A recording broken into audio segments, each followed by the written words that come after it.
반갑습니다. 오늘 날씨 참 좋네요. 이번에 여러분들께 시리즈로 들려드리고자 하는 내용은 많은 분들이 의문을 가지고 있는 식민사관, 반도사관 부분에 대해서 그 실체가 무엇인지 여러분들께 알려드리는 시간을 갖겠습니다. 지금 대한민국 국민들이 대부분이 우리 고대사 부분에 대해서 명확한 인식이 없습니다.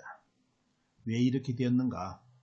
대일항쟁기 때만 보더라도 독립운동가 아니더라도 우리나라 국민들은 대부분 단군 역사, 사천 역사를 다 머릿속에 담고 있었다고, 그리고 그것을 아주 자랑스럽게 이야기하고 했다는 그런 증언을 일본 학자가 했습니다. 최근에 우리 학자들이 주장하는 것처럼 단군 4천년 역사라든지 이런 것은 뭐 삼천리강산이라는 것은 이런 것은 전부 다 독립운동가들이 만들어낸 논리다라고 서울대 노 교수가 나와서 전에 인터뷰를 했는데 다 거짓말이었죠. 말 그대로 일본 학자의 주장을 들어본다면 그 시대 때 대일항쟁기 때 자기가 조선 사람들을 만나보니까 조선 사람들은 전부 다 단군에 대해서 역사의식이 대단히 투철했다라고 이야기를 증언했습니다. 그래서 그런 내용을 제가 다른 PPT에 내용을 담아놨는데 여러분들 한번 쭉 보시면 좋겠습니다. 그래서 오늘 이 시간은 지금의 한국인들이 반드시 이번에 거쳐야 될 이렇게 하나의 통과 가래일까요? 이런 것은 가정이랄까 할 수 있는 것이 바로 이 식민사관, 반도사관에 대해서 정확한 인식을 가져야만 우리가 동북공정과 일본의 역사 침탈에 대응할 수 있다는 겁니다. 그러지 않으면 여기에 대한 대응책이 없습니다. 국민 스스로가 의식이 깨어나지 않은데 무슨 주변국가의 역사 전쟁에서 우리가 우리 역사를 지킬 수 있겠습니까? 그래서 이번 시간은 우리 매립역사문화TV에 많은 분들이 계속 이렇게 요구하는 그 식민사관과 반도사관에 대해서 구체적인 실체, 그것을 만든 사람들, 이런 배경에 대해서 정확한 설명을 해달라고 자꾸 말씀이 오기 때문에 시간이 되는 대로 몇 시간을 내가지고 중간중간 내가지고 그 배경의 틀을 여러분들께 전해드리고자 합니다. 오늘 첫 시간은 식민사관과 반도사관의 기본적인 이렇게 형성 배경이라든지 이런 부분에 대해서 간단한 언급을 드리고, 그리고 이제 실제 한국사 파괴의 원흉들 시리즈로서 여러분들 첫 번째 인물, 이 식민사관, 반도사관을 만든 구로이타 가스미에 대한 이야기를 여러분들께 오늘 첫 시간으로 들려드리겠습니다. 이 내용도 국민들에게 많이 공유되어야 될 내용인데요. 여러분들 많이 좀 이렇게 주변 분들에게 알려주시고, 혹시 이제 또 지금 이렇게 자꾸 유튜브에 그런 내용이 들어오는데요. 제 유튜브가 들어오셔가지고 자기 유튜브 자랑하는 거는, 홍보하는 거는 좋습니다. 하지만 우리 역사 관련된 내용 외에 다른 내용을 가지고 유튜브 링크를 걸어놓는다든지 이런 부분은 지금 우리 회원들이 강력하게 제재를 요구하기 때문에 앞으로 그런 내용은 다 삭제를 하도록 하겠습니다. 왜냐하면 자꾸 방해된다고 합니다. 여기 있는 내용을 가지고 저쪽 가서 유튜브를 만들어가지고 조회수를 몇십만을 늘리고 그런 분들이 지금 대단히 많아지고 있거든요.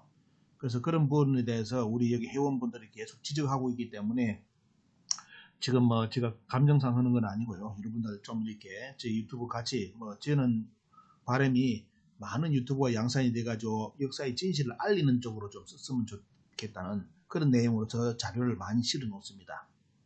이런 걸 활용하는 것은 좋은데 문제는 역사를 알리기 위한 유튜브로 쓰는 것이 아니라 돈벌이용으로 조회수 많이 만드는 용으로, 이리고 또 역사 이제 잘못돼 가지고 왜곡되는 용으로 쓰인다면 저는 대단히 그 부분은 반대를 합니다. 그래서 혹시나 제 유튜브에 들어오시는 역사 관련된 유튜브 되시는 분들은 이 점 좀 많이 유의해 주시고요. 좀 올바른 역사 정보로서 국민들에게 다가갈 수 있는 유튜브를 제작해 주시기를 부탁을 드립니다. 여러분들께 기본적인 스토리를 말씀드리겠습니다. 조선 총독부는 1910년 우리나라를 말 그대로 강제적으로 병합을 했지만도 중요한 것은 조선 총독부가 통감부가 있었죠. 통감. 그 이전에 벌써 조선을 먹기 전에 어떻습니까? 1910년은 공식적으로 조선을 먹은 거고요. 그 이전에 조선을 먹을 수 있는 모든 방법은 강구를 했습니다. 또 우리나라의 독립운동가들도 그것을 알고 벌써 이제 투쟁에 들어갔고요. 그래서 이 조선 총독부, 일본 제국주의 사람들이 가장 이렇게 힘들었던 부분이 뭐냐면 이 조선을 지배를 하는 거는 뻔한 건데 반드시 이제 이번에 조선을 자기들 손에 쥘 수 있는데 이 조선 사람들을 어떻게 영원히 일본의 식민으로 만들 수 있을까라는 것에 대해서 대단히 조선 총독부 뭐 이렇게 관련된 사람들, 일본의 본토에 이제 그런 사람들도 고민을 많이 합니다. 그래서 어떻게 하느냐? 일본 본토에서부터 미리 작업을 진행해 들어오는데 거기서부터 조선사, 자기들이 앞으로 조선 사람들에게 가르칠 역사의 틀을 자기들이 미리 만들어 놓고 들어오는 작업을 합니다. 그래서 결국은 뭐냐면 조선인을 영원히 식민지 시민으로 삼을 수 있는 방법은 뭘까라는 해답을 찾는데요. 사람들을 총칼로 진압이 가능할까요? 조선 총독부에서 일제 제국주의가 아무리 제국주의가 어떻습니까? 전 세계 제국주의 중에 가장 악랄한 제국주의로 일본을 이야기하는데 보면요. 과연 그 악랄한 일본의 제국주의 그 총칼로 조선 사람들이 지배가 될까요? 여러분들 지금 그림을 보십시오.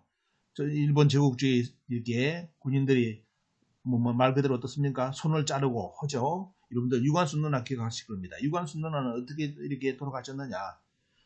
말 그대로 유관순 누나의 사진을 여러분들 보시면 왜 저분이 얼굴이 저렇게 통통할까 하는데 여러분 아시죠? 조현유 박사님이 다 밝혀냈는데 그게 뭐냐면 바로 고문해가지고 너무 많이 맞아가지고 얼굴이 부었다 이겁니다. 그런데 이걸 가지고 유관순은 진짜 유관순은 따로 있었다 이런 말도 하는 분이 있는데 고문 안 당해봤기 때문에 그런 소리 하죠 보면요. 유관순 누나는 말 그대로 너무나 많이 구타를 당해가지고 얼굴이 거의 부었다는 거 아마 여러분들 최근에 그 이제 뭐 골상 이런 쪽으로 해가지고 다 이렇게 많이 나온 거 들었을 겁니다. 결국은 일본 제국주의 이렇게 쉽게 말하면 경찰들도 유관순 누나를 말 그대로 어떻습니까? 제압을 못하죠. 그래서 결국은 어떻게 했냐? 사지를 잘라서 죽였습니다. 사지 잘랐죠 보면요. 여러분들 옛날에 뭐 우리나라 조선시대라든지 그 시대에 보면 큰 대역죄인들은 어떻게 합니까? 수레에 이렇게 팔을 발하고 모든 가지고 목에 걸고 줄 걸고 팔에 걸고 발에 걸고 가지고 사지를 찢어 죽이잖아요. 쉽게 말하면 그거는 뭐냐면 바로 그 세계 가장 큰 죄죠 보면요. 반역이죠. 반역죄는 그러다 쓰는데 일제가 유관순 누나를 결국은 뭐냐? 제압을 못하니까 어떻게 했느냐? 칼로서 사지를 잘라서 죽였습니다. 또 여러분들 계연수 선생 아시죠? 한당고기를 편집한 계연수 선생도 압록강에서 어떻습니까? 여러분들 사지가 잘려서 죽었습니다. 그러면서 그 한당고기 이렇게 편집 어떻습니까? 만드신 제자 쉽게 말하면 계연수 선생은 한당고기를 쓰신 분이 아니죠. 말 그대로 그걸 역사에서 내려온 것을 편집을 이렇게 하나의 책으로 묶은 분입니다. 그 제자 이유립 선생이 그 스승의 나중에 시신을 압록강에서 건져내고 그러면서 책 한 권을 들고 어떻습니까? 남한으로 내려와 가지고 우리 역사의 본 모습을 가르치기 시작합니다. 이런 역사를 지금 우리나라 학자들은 역사학자들은 절대로 부정하죠. 고문 안 당해봐서 그럽니다. 그런 사람들이 참 일제시대 때 고문을 당해봐야 역사가 뭔지를 알 건데 이렇게 그런 의식 자체가 있기 때문에 그런 역사적 사실을 부정하죠. 일본이 우리나라 역사책을 뺏어갔다는 것도 우리나라 학자들이 부정합니다. 이게 참 이 꼬라지가 어떤 꼬라지인지 여러분도 아시겠죠 보면요. 일본은 말이 없는데 우리나라 학자들이 나서가지고 절대로 일본 조선 총독부는 그런 적이 없다고 이렇게 두둔하는 단계가 지금 우리나라의 학자들입니다. 결국은 총칼로 진압을 못하게 보시죠. 우리나라 사람들 얼마만큼 무서운지 알죠? 우리나라는 역사를 본다면 어떻습니까? 나라 간판만 고구려 백제 신라 다 고려 조선 간판만 달리 다 달았지만 어떻습니까? 특징이 뭐냐? 나중에 나라가 무너질 때는 왕이 도망가더라도 국민이 어떻습니까? 그 국민이 들고 일어나가지고 의병을 조직해가지고 나라를 구하내는 민족이 우리나라 민족입니다. 전 세계에 이런 민족 없습니다. 여러분들 우리나라 대일항쟁기 보십시오. 독립될 때까지 싸우잖아요. 자기 처가 다 뭐 자식들 아닙니다. 뒤입니다. 윤봉기 이래서 보십시오. 갈 때 자기 죽음을 이렇게 죽음에 대한 어떻습니까? 싫어하게 만들고 가잖아요. 뭐 남아가 가서 죽는 것이 당연하다고. 이처럼 무섭게 싸우는 민족이 우리 조선민족이 우리 조상들입니다. 그래서 조선 총독부가 아무리 총칼로 어떻습니까? 우리나라 국민들을 독립운동가를 사지를 잘라 죽이고 하더라도 국가와 민족을 위해서는 어떻습니까? 우리나라 국민들은 목숨을 촉에 갇혀버리는 민족입니다. 결국은 제압을 못하는 거죠. 그래서 조선 총독부 학자들이 고민하고 찾아내는 방법이 마지막 유일하게 찾아내는 방법이 요겁니다. 미래를 위한 선택이죠. 당장은 효과가 안 나오더라도 서서히 조선 사람들을 완전히 지배할 수 있는 하나의 방법, 유일한 방법이 뭐냐? 여러분들 뭘까요? 보면요. 총칼로 안 되고 돈으로 매수해도 안 되고 여러분들 어떻게 합니까? 어떤 방법이 있을까요? 바로 조선 총독부가 만든 조선사를 어린이들부터 교육시켜 가지고 세뇌시켜 나가는 방법입니다. 즉 여러분들 지금 그림에 보시는 것처럼 붕어빵 틀이죠. 자, 이것은 뭐냐면 바로 조선 사람들이 조선의 역사를 볼 수 있는 사관을 조선 총독부가 만들어주는 겁니다. 그러면 저렇게 붕어파처럼 어때요? 계속 조선 사람들이 뭐 조선의 역사가 천년 만년 간다 하더라도 어떻게 된다? 조선 총독부가 만든 붕어빵 조선사를 가지고 계속 세뇌당하기 때문에 결국은 뭡니까? 보면 저 사관의 지배를 당하기 때문에 조선 사람들은 일본의 시민으로서 벗어날 수가 없다. 이런 논리가 만들어지죠. 그래서 조선 총독부가 바로 3일 만세 혁명 뒷날 이 해죠. 보면 1920년부터 본격적인 조선 총독부의 조선사를 가르치기 시작하는데 그것이 심상수학국사입니다. 그때부터 조선 사람들 머릿속에 뭐냐면 일본인이 만든 조선의 역사를 볼 수 있는 사관을 주입을 하는 겁니다. 이것이 가장 무서운 방법이고 조선 총독부 일제가 고민하고 마지막 선택한 방법이 이 방법입니다. 조선 사람들을 어릴 때부터 사관을 틀을 다시 바꾸는 방법. 왜? 그 시대 때 조선 사람들의 머릿속에서는 당군이 100%다 살아있었습니다. 내가 어떤 종교를 믿더라도 할렐루야를 하더라도 조선 사람들은 제일 먼저 머릿속에 담는 것이 뭐냐면 당군이었습니다. 하지만 이것을 지우는 작업을 해야 되는 것이 일본 조선 총독부에 어떻습니까? 자기들의 숙명이었죠. 사관이라는 것은 결국 여기 나오죠 보면요. 자, 사관이라는 것은 조선인들에게 일본의 조선사를 세뇌하는 방법입니다. 우리나라의 역사 조선사는 우리가 쓴 것이 아니라 일본이 만든 일본 학자들이 만든 조선사입니다. 이 조선사를 공부하게 함으로써 조선인들의 어떻습니까? 정체성을 완전히 버리게 만드는 것. 이것이 조선 총독부가 마지막 선택한 유일한 방법이었습니다. 자, 데라우치 마사타케죠. 조선 총독부 초대 총독이 이런 말을 합니다. 조선인들에게 일본 혼을 심어줘야 된다.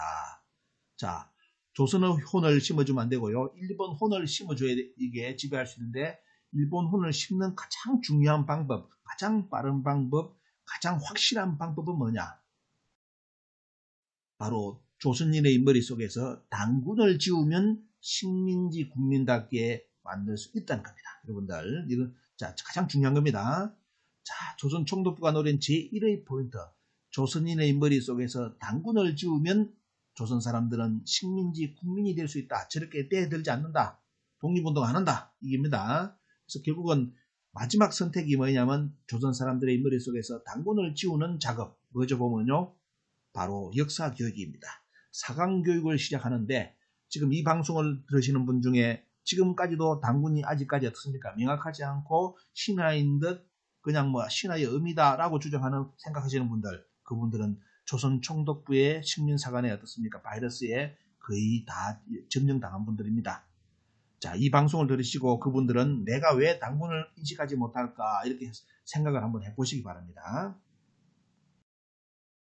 자, 그래서 결국은 어떻게 되느냐? 강북 위에 우리나라의 모습을 보겠습니다. 한길의 20일에서 사이비 역사의 역습이라 해가지고 당군 할아버지상의 앞에 어떻습니까? 천재 모시는 모습을 딱 모셔놓고 사이비 역사라고 딱 이렇게 줄여 쳤습니다.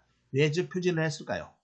자, 도종환 장관이 했지만은도 뭘 결국 노리는 게 뭐냐면 저 내용이 뭐냐면 당군 자체를 인정하는 것이 사이비라는 겁니다. 그것을 한길의 20일 잡지에서 메인 타이틀로 표지 화면으로 저렇게 썼습니다.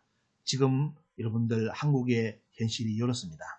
그리고 2020년 조사를 통해서 초등학교에서 5학년에서 고등학교 청소년까지 42.1%, 약 50%가 당군은 흑우라고 인식하는 단계까지 왔습니다. 자, 조선 총독부의 정책은 광복 후에까지도 영향을 미쳐서 성공적으로 지금 진행되고 있습니다. 그래서 지금은 여기 보시면 젊은 학자들이 나와가지고 지금 교수가 되는 사람들도 많은데요. 교수가 되는데, 자, 우리나라 역사를 주장하면 뭐다? 유사 역사학이다. 사이비 역사학이다. 라고 욕망이다. 라는 타이틀을 가지고 책을 써내고 방송까지 나와가지고 고구려인이 다 거짓말을 쳐가지고 고구려 비문을 썼다. 뭐 이런 쪽으로 하면서 어떻습니까? 우리 역사 스스로를 부정하는 사람들이 말 그대로 학교의 교수가 돼가지고 국사학과 교수 선생질을 하고 있습니다. 여기까지 여러분들 대한민국이 왔습니다. 이런 상황에서 동북공정을 당해놓으니까 돼요. 아무런 대응을 못하고 일본의 역사 침탈에 대해서도 아무런 대응을 못하고 독도를 우리나라에서 빼는 상황까지 갔습니다. 자, 일본이 우리에게 심어놓은 큰 틀은 요겁니다. 반도사관이죠. 반도사관 뭔지입니까? 한국의 역사는 수천 년, 고조선, 통해서든지 고조선부터 어떻습니까? 수천 년 역사는 한반도를 벗어난 적이 없다. 국경선이 어떻습니까? 한반도 밖으로 나가면 큰일 나죠. 지금 우리나라 학계의 그런 상황입니다. 이것이 반도사관인데 그것도 고조선도 어떻습니까? 남북한이 고조선이 아니라 북한만이 고조선이다 라고 저는 주로 붙여놨습니다. 저것이 지금 우리나라 2020년 한국사 국사교과서에 그대로 들어가 있습니다. 자, 반도사관하고 또 하나가 뭐냐면 중화사관이죠. 소중화 의식을 가르치는 겁니다. 한국은 스스로 독자적으로 역사에 영향력이 없다. 전부 다 누구의 영향을 받아서 중국의 영향을 받아서 문명이 열렸다라고 합니다. 그래서 여러분들 박물관에 가보시면 청자박물관이고 무슨 고려박물관이고 다 가면 앞에 타이틀이 뭡니까? 중국의 영향으로 라는 타이틀이 들어갑니다. 이것이 중화사관입니다. 여러분들. 그래서 조선 총독부가 반도사관을 통해서 우리나라 국경선이 한반도 밖을 넘지를 못하게 만들고 보면요. 그리고 중화사관을 또 잡아놔가지고 조선 사람들은 뭐다? 중국의 영향력을 받아가지고 지금까지 왔다. 그래서 결국은 나중에 이 논리가 뭐죠? 보면요. 중국의 식민지로부터 출발한 나라가 조선이다. 라는 조선의 역사다. 라는 것을 틀을 만들어내는 사람들이 조선 총독부입니다. 오늘 여러분들 첫 인물이 누구냐? 바로 구로이타 가스미입니다. 1946년까지 살았고요. 자, 이 양반이 주장한 내용을 보여드리겠습니다. 일제의 한국 점령은 임나일본부의 부활이다 라고 주장하는데 지금 우리나라 한국 가야사를 하는 사람들이 가야는 임나라고 다 지명을 전라도 경상도에 다 붙여놨습니다. 이 양반이 죽었지만도 저 무덤에서 진짜 기뻐서 눈물을 흘릴 겁니다. 왜? 우리나라 가야학자들이 가야는 임나라고 아예 주장을 해가지고 전라남북도를 완전히 어떻습니까? 임나로 만들어놨습니다. 이 양반은 도쿄 제국대학 교수였고 일본 사학계의 거두였습니다. 조선사 편수회를 처음 조직하고 고문을 맡았고요. 일제 식민지 지배의 열렬한 옹호자로서 역할을 했습니다. 이 양반이 이야기한 것을 여러분들께 소개해드리겠습니다. 이 내용이 그대로 어떻습니까? 우리 한국사의 영향력을 발휘해가지고 지금까지도 진행되고 있는 상황입니다.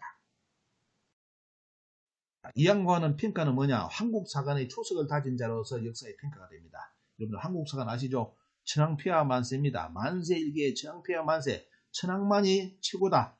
어떻습니까? 이것을 가지고 틀을 만든 건데 이것을 조선을 지배하면서 때요. 조선 사람들에게 당군을 지우고 천황을 어떻습니까? 강조한 사람이 바로 요거죠. 한국사관입니다. 이것을 어떻게 정리할 수 있느냐? 보십시오. 만세일기의 천황만이 일본의 통치자고 조선의 통치자다. 또 한국은 남한은 옛날부터 일본의 식민지였다. 자, 그리고 일본 서기를 보면 조작된 부분은 움직일 수 있는 서기이기 때문에 일본 서기를 절대로 비난하지 마라. 그래서 지금 우리나라 가야학자들이 일본 서기를 뭐다? 전부 다 정사라고 열심히 학술 세미나한테 거품 물고 이야기를 합니다. 자, 누구의 학자들일까요? 우리나라 가야학자들은 한국의 학자들일까요? 여기 나오는 것처럼 어떻습니까? 한국사관에 물든 일본의 학자들일까요? 그리고 일본은 천손민족, 우리 걸 그대로 가져갔죠. 일본은 천손민족이기 때문에 한국인들이 일본을 흠모하여 귀화를 했는데 여러분들 일본에 갔던 우리나라 고구려 백제 신라의 유명한 인물들은 전부 다 누구다? 일본을 흠모해서 귀화한 사람이다 라고 주장을 했습니다. 자, 여기 보시면 이 양반이 어떤 것을 했는지 일제의 조선 식민지 지배를 합리하기 하고 정당하기 위해서 식민사관을 정립시키는데요. 여러분들 유명한 한국 고적조사 사업을 진두지휘합니다. 그래서 제일 앞에 타이틀이 뭐죠 보면요. 고적조사 사업을 하면서 합오집을 내는데 제일 앞에 내용이 바로 평양에 낙랑곤이 있다는 그 유물을 들이댑니다. 이 양반이 했습니다. 자, 그리고 조선사 편수회를 기획해가지고 자기들이 만든 조선사가 맞다는 것을 증명하기 위해서 계속 어떻습니까? 조선의 모든 역사책을 제거하면서 자기들이 만든 역사 논리를 만들어 갑니다. 그것이 조선사 편수회입니다. 이것을 완성까지 하게 만든 사람이 바로 요 양반입니다. 자, 그러면서 어떤 말을 했느냐? 자, 보십시오. 언어와 전설의 조선의 계통이라 하여 누가요? 일본에 있는 그 역사에 일본의 언어라든지 전설이 조선 계통이라 하여 일본 민족의 기원을 조선 도래의 민족이라고 속단해서는 안 된다 해가지고 조선 민족이 어떻습니까? 와가지고 일본 문화를 열었다는 자체를 차단을 시킵니다. 그리고 왕이는 본래 중국에서 조선에 이주했던 사람인데 낙랑군에서 잘 살다가 일본을 흠모해가지고 일본으로 귀화한 사람이다 라고 어떻습니까? 이 양반이 역사서에 남겨놓았습니다. 여러분들 지금 보시는 것은 논문으로 나온 겁니다. 이 역사책에 그대로 기록된 내용입니다. 그리고 조선 사람들은 뭐다? 춘추 전국시대에 조선에 진화인이 와서 식민지를 만들었다. 그래서 뭐냐? 조선은 뭐다? 춘추 전국시대의 식민지였다. 중국의 식민지였다라고 이제 이 양반이 언급을 했고요. 그리고 이제 임나 부분, 가야를 임나를 하는데 이 양반이 뭐냐? 숭인천왕이 임나라는 국호를 하사했고 가락국과 임나는 동일한 나라다. 여러분들 우리나라 학자들이 주장하는 가야와 임나는 같다는 주장이 벌써 이 양반이 어떻습니까? 만들어 놓은 틀입니다. 자, 가락국과 임나는 동일국이며 가라 제국에는 대가락국도 존재한다. 김수롱의 가야를 어떻습니까? 임나에 잡아넣는 내용입니다. 그래서 우리나라 지금 어떻습니까? 가야연맹, 가야제국이라는 용어가 어떻습니까? 요 학자들에 의해서 이런 사람들에 의해서 지금 우리나라 가야사에 그대로 등장하고 있습니다. 자, 또 이제 임나 일본부를 이렇게 합니다. 임나는 오늘날의 남조선 내지 경상남도 대부분을 차지하는 지역이었으며 여기에 때요. 이곳이 일본이 보호해둔 지역이었고 일본부를 설치하고 국사를 임명하고 필요시는 장군을 파견하였다. 오늘 같은 뭐다? 통감부, 조선 통감부와 같은 것이다 라고 발언을 했습니다. 자, 이 조선 통감부가 뭐냐면 옛날에 남조선, 바로 경상남도에 있었다는 겁니다. 그래서 임나 일본부를 설치했다는 그 내용이기 때문에 여러분들 이 발언이 벌써 이때 다 나왔습니다. 자, 그리고 일본 서기하고 보십시오. 일본 서기를 인정하고 우리나라 삼국 사기를 부정하게 만드는 발언을 합니다. 고사기와 일본 서기의 기록은 어느 정도까지 확실하다. 삼국 사기 왕기는 처음에는 수때까지 믿을 수가 없다 해가지고 여러분들 그 유명한 삼국 사기 초기 기록 불신론, 고구려 백제 신라 가야의 초기 기록은 믿을 수 없다는 내용이 여기에 여러분들 나옵니다. 그래서 그러면서 뭐냐? 일본의 고사기와 일본 서기는 어느 정도 정확하기 때문에 정사로 받아야 된다. 이렇게 주장하는 양반이 이 양반입니다. 이 양반들은 말은 자꾸 바뀝니다. 자, 이래가지고 뭐냐면 고사기와 일본 서기를 정사로 이렇게 들이대고 우리나라 삼국 사기를 못 믿을 가짜 위서라고 주장하는 논리, 말 그대로 불신론까지 만들어내는 사람들이 이 사람입니다. 이 영향력이 지금 대한민국 역사에 그대로 미쳐가지고 삼국 사기 초기 기록은 우리나라 국사학계에서 인정을 하지 않는 상황입니다. 고구려 백제 신라의 건국을 안 믿고 그것은 뭐냐? 그냥 신화일 뿐이다 라고 단군 신화인 것처럼 고구려 백제 신라 가야의 역사의 초기 역사도 신화와 같이 대접하고 인정을 안 하는 나라가 지금 대한민국 역사학계입니다.